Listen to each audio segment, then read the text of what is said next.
What is Eurovision? The short answer is very simple. Eurovision is a music competition in which countries from across Europe, and a few that aren't a part of Europe, come together, they each send an act, and those acts compete in front of a live and televised audience for votes to be crowned champions of Europe and to take home the famous trophy of a crystal microphone. The longer answer is that Eurovision is so much more than just a music competition. It's a sort of music festival. It's a celebration of music's ability to bring people together. It's also a form of diplomacy with music, really, in which countries try to form alliances with others. They will all perform in semifinals, and the 37 will be whittled down to 26 acts that will compete on Saturday night at the Malmo Arena in the grand final.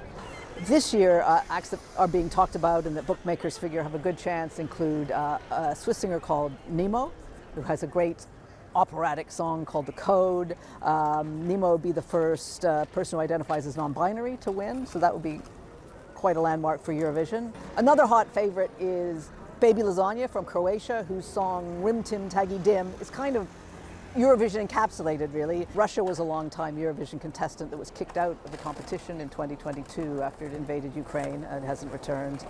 This year, the contest is obviously taking place amid the war in Gaza, and to a certain extent is being overshadowed by that conflict. There has been pressure on the organizers to bar Israel from competition because of the conduct of the war. They haven't done that. Israel is competing, a singer called Eden Golan. They did have to change the title and lyrics of their song. It was called October Rain, apparently a reference to the Hamas attack of October the 7th on Israel. That was deemed to be political and thus not allowed, so it's now called Hurricane, and it is in the competition. Pro-Palestinian organizations have been calling for Israel to be barred and also for a ceasefire in the war, and they will be protesting this week.